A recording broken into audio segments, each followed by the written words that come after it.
Well, the first bit of action in the game, just 2 minutes in, and what a bit of action it is as well. Iran off to a flying start.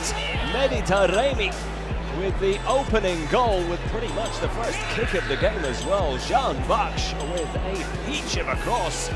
How about that for a powerful header? Azmoun then in the 69th minute, ball over the top, no one picking up Taremi! And Taremi slots it through Talib's legs and makes it 2-0.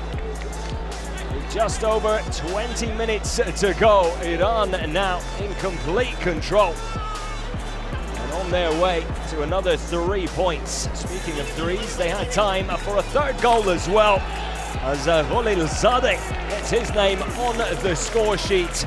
Questionable defending really, but an easy finish for the number 17. So it's another 3 points for Iran, their second win back-to-back, and now top of Group A. Okay, welcome back to Golriz podcast. My name is Arya Allahverdi. I'm joined by my two good friends, Babak, Golriz and Pezhman. How are we doing, guys? Hi guys, I'm just doing fine here in Sweden. How is Babak doing? And you, Arya? I'm good as well. Late night, but good to catch up with you guys after the past few days with Team Melli. Fantastic, guys. Obviously, this podcast is an analysis of Iraq versus Iran. Took place in Khalifa International Stadium in Doha on Tuesday. Iran were victorious 3-0. Goals coming from Jahanbakhsh, Taremi and Golriz. Assists by Taremi, Sadar Azmoun and Karim Ansari. And yeah, Iran are top of Group A with 6 points. Pretty much the ideal situation, I think, for Iran. South Korea dropped some points. I think the first game they got a draw, so they sit with 4 points. And Iran's next game is against UAE, who I believe are on 2 points. And also there's this next game after that is against South Korea. So, big games next month. But today's podcast, we're going to speak about the match that played on Tuesday. Very quickly, thanks again for joining us on Twitter Spaces. Really appreciate your time. Also, your support on the article has been really, really good. We'll keep doing that. Finally, thanks to our collaborators, Metrika, who provided us the stats for both the matches. And yeah, okay, guys, let's go on with the analysis of the game. Pezhman, I'll come to you first. Thinking about the game itself, overall, it's a good victory, 3-0, and we saw some really good goals. The boys did well overall. We can say that. Iraq maybe did a lot less well. What was your overall thoughts of the game? Overall, I'm impressed that I think Iran made Iraq worse than they actually are, probably. Iraq, during the 90 minutes, they didn't have a single shot on goal. Maybe statistically they had one, but it wasn't really a major threat. They had the offside goal, and that's basically it. And we'll come to it, but I think in general, I have yet to see some kind of tactics, or it's, if somebody would ask me, how does Iran play under Skočić? It's really hard for me to say. But I'm not the pro. I'm not the super analyst. So I'm sure somebody with better eyes than me can say it. But I have a hard time telling. But at the end of the day, who cares? Iran have won 9 games in a row with Skočić. So always is something correct and good is happening with the team. But I think we will touch that later, right? Yeah, definitely. That's actually one of the fan questions we'll come on to towards the end of the podcast. Babak, I want to ask you, obviously, just touching on what Pezhman said regarding tactics and the style of play. Are you happy with the way we played overall in this match? How can you not be happy again with the result? We look comfortable. Once we scored that early goal, the whole complexion kind of changed. Who knows what would have been the case if it was a stalemate going into the first half, for example. So, of course, I'm happy. Pezhman made a very interesting point about the style of play. I see what he's saying at times, but some of the earlier games, especially the ones where we won during that 4-game do or die, let's call it, period, I thought we were pretty good at building up play, linking passes, taking the game to the opponent. Some of the habits that we didn't see under Queiroz. This game, I felt we went a little bit back towards Carlos Queiroz-esque style of play. Looked solid. We were depending on our counters quite a bit. We exploited the spaces well when the opponent needed to take the game to us. So everything sort of played into the players' habits or let's say memories in a way. So I also can't really say what was the style of play or what was the tactic, because that early goal sort of changed it. But we played to our strengths, and I'm not sure if we made Iraq look worse or it's the early days of the advocate reign and they're still finding their feet, because it looked like Iraqi players were not sure exactly what they have to do.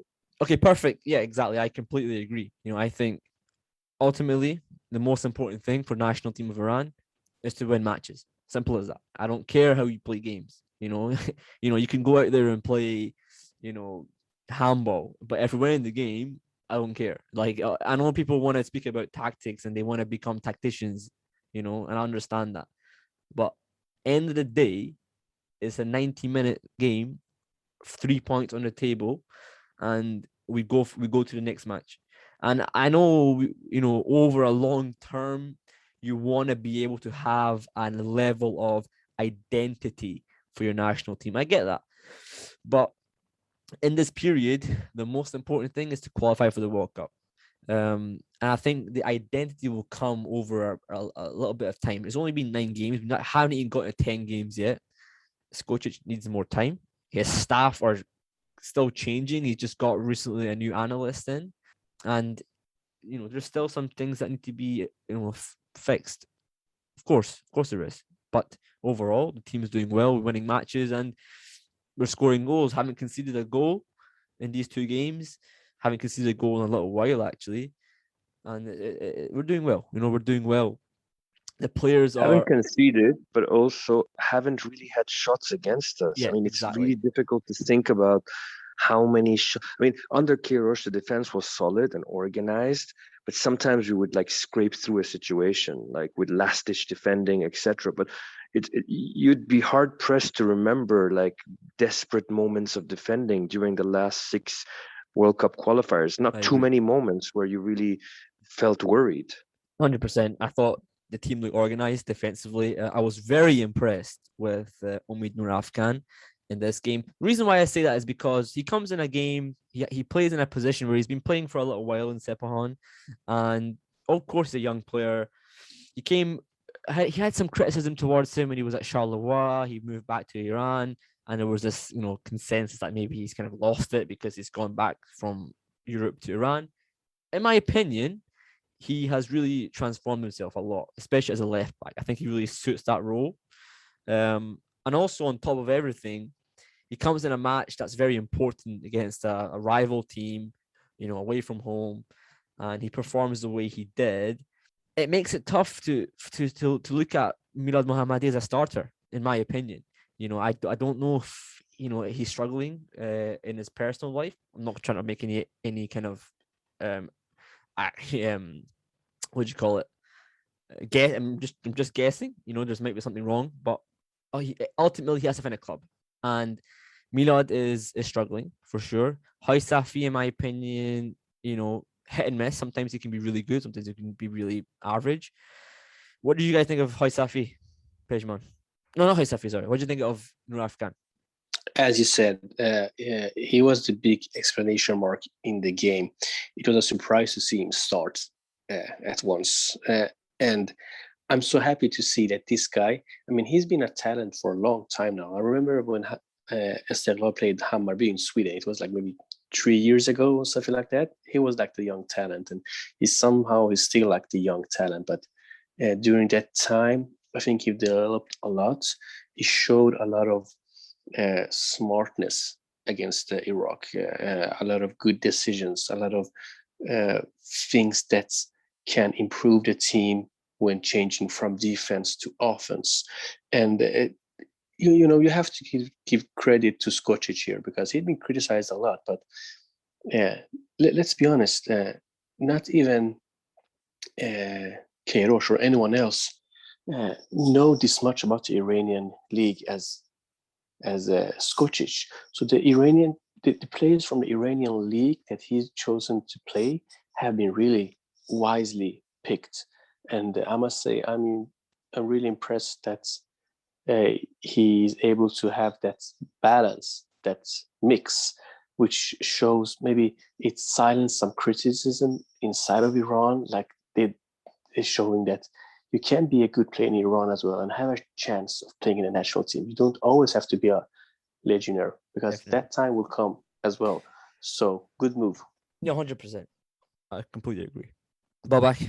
I think you guys covered pretty much all the points on him. He was solid, no question. And what Pezhman said on Skočić is pretty valid. I think there's zero justification for any criticism of Skočić. He has earned the right to have, let's call it, some respect and to be given time. And I said that, I told myself that I wasn't a fan of his appointment, and I wasn't convinced by him from the early friendlies. But once he got through those 4 games, I said, hey, the guy's earned it. We need to trust the process now and see what happens. The days of Queiroz are over. We need to look forward. And whilst I don't agree with every single decision, it's worked out. He's got a golden touch. I tweeted that during the game. He made the subs, both subs combined within a minute or two to score the 3rd goal. So, and it's kind of, we've seen sort of that sort of moment over many games, Qaidi coming on and sometimes Ghoddos coming on, and things working out pretty well. So he's got some magic formula, and even if we can't pinpoint what it is, it's working quite well for us. Yeah, 100%. I mean, again, on Noorafkan, he was the guy who actually provided the first goal for Taremi to make the assist. So, it's been good performances. Of course, on Queiroz, a little bit of news. Of course, he's now the head coach of Egypt. Best of luck to him. I think actually a very good appointment for the national team of Egypt. I hope they do well. Moving on, I want to speak about the formation. It was an interesting one. Again, something I was really, really impressed with by Skočić in this game was that he kind of had a bit of fluidity with the way it worked. We started with 4-4-2. It was very much a flat 4-4-2 with Ahmad, Nourollahi and Saeid, Ezatolahi playing as a kind of double pivot in the midfield, and then Javanbakhsh and Amiri on the wide positions. It moved on to sort of Taremi going on the left wing, with Amiri kind of playing a little bit more central, allowing Ahmad to push on a little bit further. And it looked a little bit more, in my opinion, better with that kind of approach to the game. I thought the 4-4-2 worked defensively as a block. The 4-3-3 worked really well in terms of being able to get our midfielders forward. Amiri was doing really well. His engine is always there. I mean, his age seems to have never aged, in my opinion. He's always got the engine. And then Ahmad, I think, is the guy I want to speak about as well. We'll come on to that just after this. What do you think is the best way for Iran to line up, Babak? I mean, I'm not, what's the word? I mean, 4-4-2 clearly works if you play it right. But I'm more of a, let's call it, of the opinion that the fluidity between the shapes during the game make formations a little bit less, let's call it, pertinent than they were maybe 15, 20 years ago. Yeah. So yeah, exactly. So when you say 4-4-2 to 4-2-3-1, the personnel could sort of shift into that position when it called for it. Yeah. So it's really hard for me to say this Iran lineup or this Iran group of players, what's the best setup. But I would, if you pressed me on it, I would be inclined to say that I would want to have a third central midfielder. So I'm not sure if it comes to the big games, we could get away with playing let's say, Saeid and Ahmad Nourollahi on their own, unless Amiri tucks in quite well, for example, or a third player is playing with them. So I would say I prefer the 3 central midfield lineup. And Bob, Pezhman, I want to ask you something regarding Ahmad Nourollahi, because he gets a lot of criticism by Iranian fans, and I understand it. I'm not saying it's bad criticism. I think, yes, technically, he's probably not a great player. You know, he does make a lot of, sloppy passes. He gives the ball away a few times. But for the role he has in the team, would you agree that he's very important in allowing us to have someone who can run, just run and be able to cover ground, press the ball, which he did a lot. If you go back and watch the game, he won the ball back a lot. Even if he was making mistakes, giving the ball away, the team around him, Jahanbakhsh, Moharami, Ezatolahi, they were all able to win the ball back really high out the pitch. Would you agree that his role is still important to the team? Yeah, of course, his role is important, such as every player. And I think he made a good point that his style of play allows players such as Jahanbakhsh or Khalilzadeh or even Azmoun to play that kind of style, attacking style that they want and that they need. So maybe that's why we saw such a hungry and offensive kind of style, attacking style from Javanbakhsh, because players like Ezatolahi and Nourollahi did all the hard work, in silence, allowing him to create spaces. I think I would love to see the game again, with these kind of eyes, like how do the players act when they don't have the ball? What do they do? I usually follow Saeid a lot when he does that, when Iran plays. And I see he has a typical number 6 or whatever you want to call it. He's always like the spider in the middle and searching and being available for a pass, looking up, seeing if we can go to the wingers. And Nourollahi isn't that kind of player. So I want to see what's the role of Nourollahi when he doesn't have the ball. I'm sure it will be positive. Babak? Two excellent points, Pezhman. I mean, I agree. The first point on Nourollahi, I also have to add, it's not like Iran has an abundance of talented central midfielders these days. Yeah, and there's definitely a dearth of them. Saeid is in a league of his own in terms of the type he is. Ali Karimi, if he ever stays fit and gets a good run of games, has shown glimpses that he could be let's call it an option for us in the middle. But in general, with the aging players like Omid Ebrahimi, etc., it's not like we have too many options. On the other hand, I also, funnily enough, like Pezhman, I was following Saeid quite closely because I see him as the heart of the team, the one who is calm in the middle, the one who allows other players to, let's say, take their positions because they know he's going to pick out a pass, whether he misses or not. That's not the point. He gives you that impression. He's always available. He's always looking around.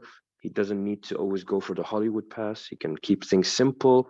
Isn't afraid to get stuck in. I was quite impressed with his reaction to getting his nose or maybe cheekbone broken. He was quite he took it quite well. Not like a lot of Iranian players over the last decade who would be making a huge thing out of it, but he really took it well and he wanted to come back onto the pitch, etc. So his attitude when he plays for us is excellent. Yeah, he's been great, and I think people were on him a little bit for his weight, but he still performed extremely well despite that, So full credit to Saeid. I want to speak about the goals. We scored 3. Obviously, the first goal came very early in the game. Taremi crossed it with his left foot into Jahanbakhsh, who got a very good leap, an early leap, and a goal with his head. The second one came from a win back from Moharami. In fact, sorry, the first goal came from Omid Noorafkan to Taremi to Javanbakhsh. The second one came from Moharami winning the ball back in his own half, with Nourollahi playing it through to Azmoun. Azmoun kind of lifting it up in the air to Taremi bring it down and scoring. And the last goal came essentially from the left-hand side, Ansari Fard, left foot cross into Khalilzadeh, who did the business. So ultimately, I think we scored some nice goals. Why do you think, Babak, we're able to now cut through the defenses of these kind of Asian teams so easily? What do you think Iran have that they didn't have before? We have the best forward players in Asia as a group. That's what I would say. Maybe Son could arguably be the best Asian player, but as a group, I think as a collection of attacking players, they are two of them we know are playing key roles for two historically big clubs in Europe and leading the top scorers or goal contribution tables in their leagues in Portugal and in Russia. That's not a small feat. I think we should really take a step back and appreciate what kind of quality Taremi and Azmoun have. I was thinking to myself, we're probably a top 30 or top 25 national team in the world right now. But would you say that we have top 10, maybe even a top 7 strike partnership in world football? For me, it's difficult to find a better strike partnership or too many better strike partnerships than Taremi and Azmoun. It's telepathic almost, the way they pick each other out, the way they combine. And they've been doing it for what, 5 years now, maybe 6 years now. So I hope I answered your question about the attacking players, but those two, that's the key for me. It brings fear to the defenders as well. When they look at it and they know, hey, Sardar Azmoun is a top scorer in Russia, Mahdi Taremi scoring goals in the Champions League, automatically those defenders in the Asian level will take notice, like the way they used to with Ali Dai. He would bring fear to the defenders. Even when he was 38 years old, in Asia, you would have 2 players marking him in most situations or instances. And now we finally have that same level of threat or let's call it cutting edge up front. I mean, it's consistency. If they're doing it on a regular basis, cannot deny that 2 of them are some of the best strikers in the world. When they play together, for sure they are. We know that now. Pezhman, speaking about Ghoddos coming on in the second half, his influence in the game was interesting because he came on in a position where I would argue he's not maybe used to playing, or maybe he's not ideal for him playing as like in a 2-man midfield or even in a number 8 role. I think he plays decent in there, but not his natural position. He's better off playing as a number 10. However, in this game, when he came on, he seemed very effective in that role. And obviously, you could argue Iraq were a little bit tired. They obviously lost the game at that point. But do you think that he has now a kind of new role that he can play in the national team? It's a good question. I still believe that he will play that kind of number 10 or maybe sometimes on the wings. But maybe it shows his versatility and he can do other things that maybe he hasn't done before. Maybe something that Skočić sees. And I also believe that it's a confidence kind of thing. I think the version of someone we're seeing now, I think is probably the best version of him. And I think and hope that this autumn will probably show if he is Premier League material or not. It's too early to say. He's had a decent start in the Premier League. He has done good when playing for Iran, and all these things matters. If you're mentally in a good space, good spot, you can do different things. I mean, the position that he played wasn't that far away from a number 10. It was like somebody behind the number 10, exactly. Maybe organizing a little bit in the middle, and he's got that touch. He's got that that look. So I'm excited to see more of that, maybe even from the start next time. I mean, hasn't Skočić, correct me if I'm wrong, he's put him in that position even when the game was tied as part of the central midfield of 2. If I'm not, one of the earlier games when he came on either for Saeid or Bahrain, yeah, and he turned the game around at that time. So I think in Asia he can get away with that role. I don't think Brentford will be playing him there anytime soon regularly, but I think you're right. I'm with Pezhman. I think that he's showing good signs in the Premier League. What the question is, what is the measure of making it in the Premier League? Is he going to, let's say, become one of the leading players? Probably not. Is he going to be able to hold his own far better than Jahanbakhsh? I think so. I think he's got something which Jahanbakhsh lacked, which is extremely high technique. Javanbakhsh is an explosive player in inverted commas, and that explosivity is quite relative in leagues. And in the Premier League, you need to be really, really quick to make it as a forward player, and he lacks that. But in Holland, you can get away with it. So Ghoddos doesn't depend really on his, let's call it, burning pace. It's really skill, technique, vision, and he can pick out that pass. And we've seen that last season with Brentford, and we're starting to see some signs that he can be effective in games too. Coming on Javanbakhsh, I think is very important. He was captain these last two games. I thought he did really well leading the team. That has to be said. I think he's a very, first of all, he's an example to everyone. I think he's a wonderful professional. He's a genuine, a genuinely good man. First and foremost, I think he really, as a professional footballer, you can have I've got a lot of time for Javanbakhsh. His move to Holland has for sure helped him grow get a bit more since leaving Brighton. And these last two games, I think he's kind of shown us the player that he is. In the game against Iraq, for me, I thought he was brilliant, 100%. I thought he was absolutely brilliant. The reason why I say that is because of the way he pressed. He wasn't really pressing super high, but he was doing it effectively in the sense that he was creating blocks alongside Ahmad and Moharami. He wasn't allowing the Iraqi players out. He was not allowing them out. He was making sure that anywhere that there was space, there was someone there blocking that space. And that is very clever. It's not easy to do that because you have to be, first of all, in the right.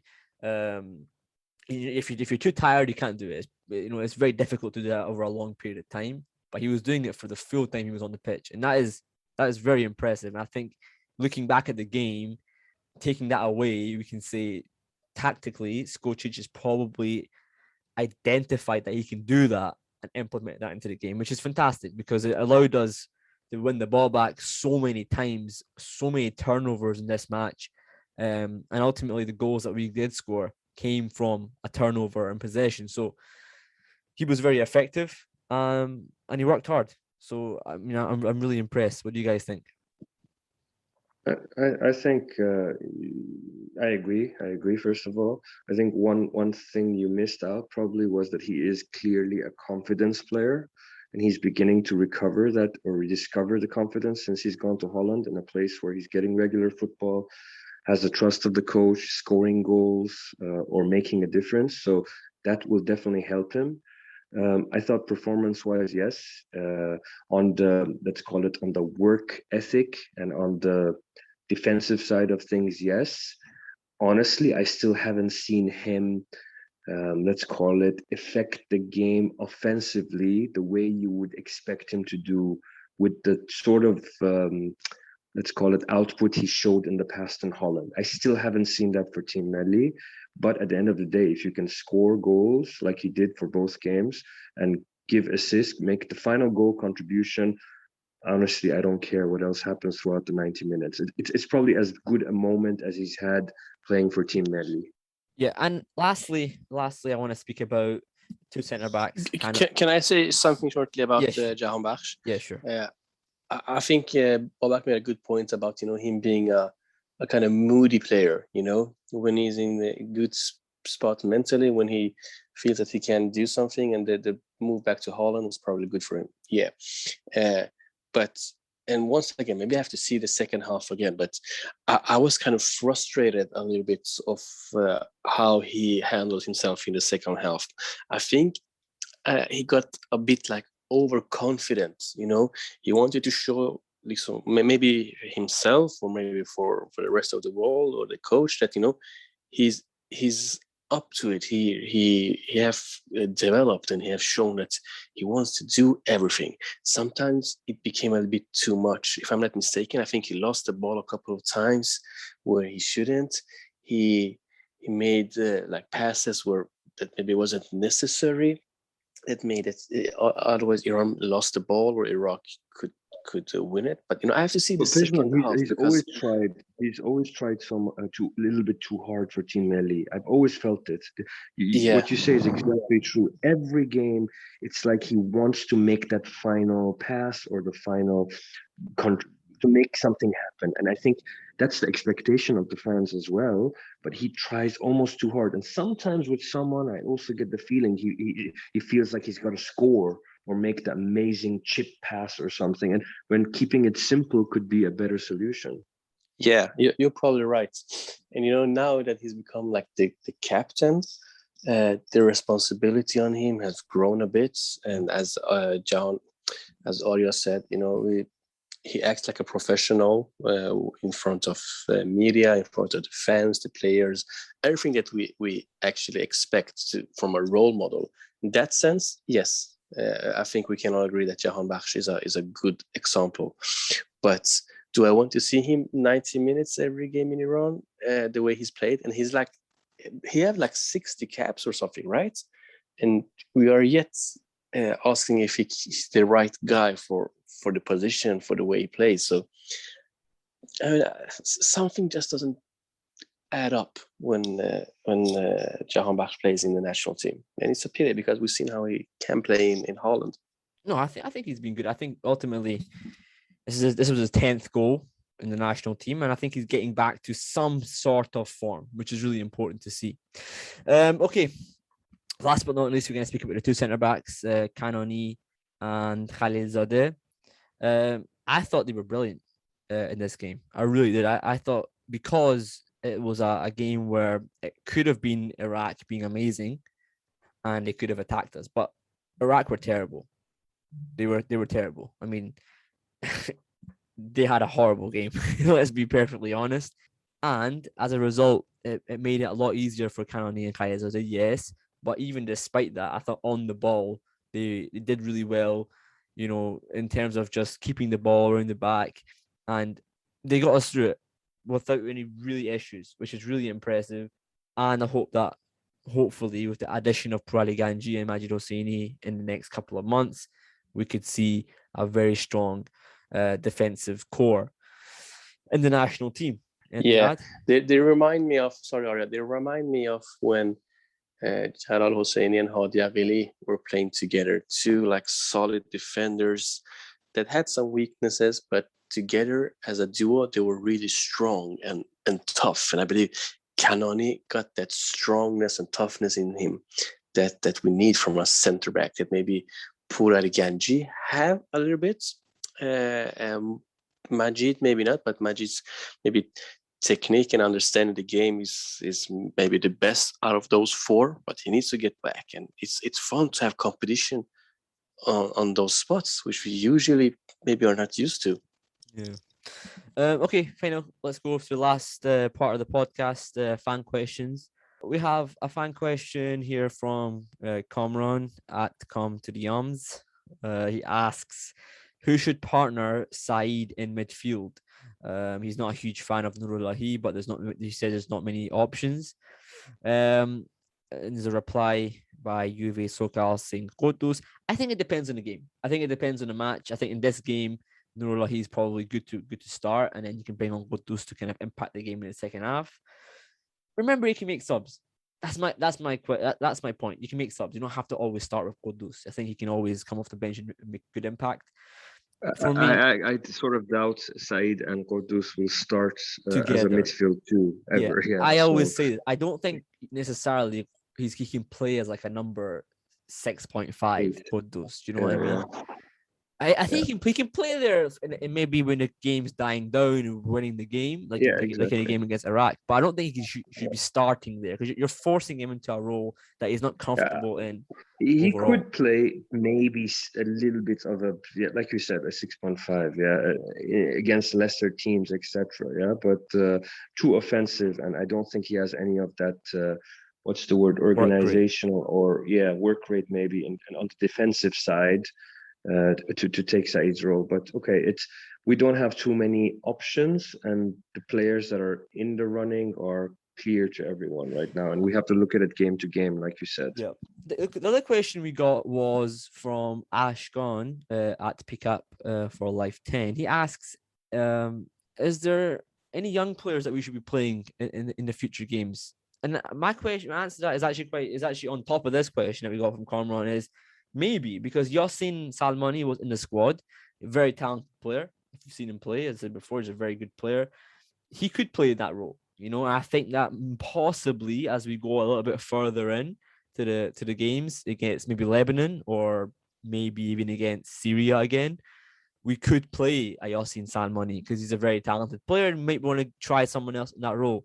But for now, I think Nourollahi and Taremi are fine, but substitutes. You mean Saeid? Alongside Saeid, I mean. Yeah, but Karim is injured, and it's going to be quite. I don't even think he's going to figure in any of the qualification games. But okay, we'll see. Hopefully, he can get himself fit. But where do you see Ehsan figuring again in that maybe position? Ehsan. There's also Salah, who was okay in the first game. He got injured very quickly, but. There's some options. I said this before. In the Iranian league, they don't develop midfielders well. They don't develop that position properly, in my opinion. Last but not least, the question comes from actually it was the same guy who asked the last question. He asks, is Skočić a tactical coach? I think the real quick answer to that, the real question is probably, is he good at implementing tactics? And my answer to that is, yeah, it is, because we've won games. And tactics doesn't necessarily mean you go out and try and play tiki-taka or counter-attacking. Tactics is being able to put a strategy together that only happens in parts of the match that impact the opponent. And we've done that. We've won the game. So there has to have been a tactic in there in training that he's worked on that's helped the team win, So... yeah, is the answer to that question. I would say yes. We have to say he's won over the players. Yeah. Initial vibes out of the camp when he took on the early days were not so positive and not so respectable towards Skočić. But it's very clear that he's won over the trust of the players. Early days, the vibes coming out of Team Melli's camp were not so positive towards Skočić. The players were doubtful about what he would do, or if he's up for it, or if he was the right caliber, especially after what happened with Carlos and then Mark Wilmot's coming in. But he's won them over. It's clear. There's a good mood there. The players are enjoying themselves. You can see with the pictures they post with him, etc. So he's quietly won their trust, and that's mainly because Iran is winning. And when you win, you feel good, and you feel the trust, and you believe in the process. Again, let's see how we do in the bigger games against stronger opponents like Korea. That would be interesting. But we have to say, Skočić knows what he's doing, and results prove it. Yeah, definitely, for sure. Final question comes from our good friend from the Football Manager Game Middle East account. He asks, are there any uncapped players in the PGPL or youth players you'd want to see in the national team? As I said, Yassine Salmani, I think, is a brilliant player, but he was obviously in the national team. The other one that I'm really excited to see, hopefully coming on through, is young Saeid Manish, who, of course, has been capped, but we need to see him more in the national team. He's a very important player, I'd say, coming up to... then hopefully, I think Kanaani so far is very good, but I think we need one more striker who can really impact the game. I think he's the guy who can do that. Other than that, we're going to finish it there. I appreciate everyone's time. Pezhman had to leave us a little bit early. Babak, thanks very much for coming on. obviously, we'll have more podcasts coming out very soon. We have an interview with a few players will be released in the next month, and we will be back for the matches next month between UAE and South Korea. We'll also do Twitter Spaces, articles, and everything else. So subscribe to us on YouTube, follow us on Facebook, Instagram, and Twitter, and we'll see you very soon. Take care.